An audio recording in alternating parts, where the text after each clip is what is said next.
ముందు వీడియోలో చెప్పాను కదండి, మేము ఒక చోటుకి వెళ్తున్నామని. ఇంకైతే దుర్గాదేవి దగ్గర పూజ చేసుకుని ఇంటికైతే వచ్చేసామండి. ఇంటికి వచ్చగానే మా వారు పిల్లలు రోడ్డుకైతే వెళ్ళిపోయారండి. నేనైతే వాళ్ళ వెనకాతలే బ్యాగ్ సర్దుకుని డోర్ లాక్ చేసుకుని వాళ్ళ దగ్గరికి అయితే వచ్చానండి. ఇంకా మా ఇంటి దగ్గర నుంచి జంక్షన్కి కొంచెం దూరం అయితే నడాలి. ఇంకా అలా నడుచుకుంటూ జంక్షన్కి అయితే వచ్చేసామండి. ఇంక ఈ జంక్షన్ దగ్గర కూడా అమ్మవారి విగ్రహాన్ని అయితే పెట్టారండి. ఇంక మేము వచ్చే ముందే బస్సు అయితే వెళ్ళిపోయిందండి, జస్ట్ మిస్.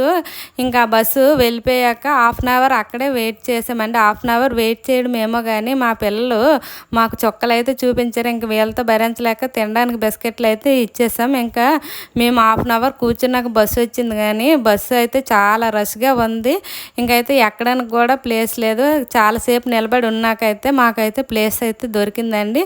ఇంకా అలా కూర్చొని వైజాగ్ అయితే వచ్చేసామండి. ఇంకా వైజాగ్ కాంప్లెక్స్లో దిగి ముందుకు కొంచెం నడుచుకొని వెళ్ళి ఇంకా ఏటీఎంకి వెళ్ళి మనీ అయితే డ్రా చేద్దామని చెప్పేసి అక్కడికైతే వెళ్ళామండి. ఇంకా కార్డు పెట్టి పిన్ ఎంటర్ చేసి మనీ డ్రా ఆప్షన్ కొట్టగానే మా వాడైతే డబ్బులు అందుకోవడానికి రెడీగా ఉన్నాడు. ఇంకా డబ్బులు రాగానే వాడే తీసుకొని ఇంకైతే ఆ డబ్బులు పట్టుకొని ఆడుతున్నాడు. మేము ఎవరు అడిగినా అసలు ఇవ్వనని చెప్పేసి ఆ ఏటీఎం సెంటర్లో అయితే డ్యాన్స్ అయితే చేస్తున్నాడు. ఇలా కాదని చెప్పి డబ్బులు తీసుకొని ఇంకైతే అక్కడే టిఫిన్ అయితే చేసేసి ఇంకా వేరే చోటుకు వెళ్ళాలని చెప్పాను కదా, ఆ బస్సు అయితే ఎక్కేసానండి. ఇంకా ఈ టికెట్ ఇక్కడున్న లొకేషన్ చూస్తే మీకే అర్థమైపోతుంది మేము ఎక్కడికి వెళ్తున్నామని. ఇంకా మీరే గెస్ట్ చేసి చెప్పండి, చూద్దాం ఎంతమంది గెస్ట్ చేసి చెప్తారో. అంతే. వీడియో నచ్చితే like and subscribe. Bye bye.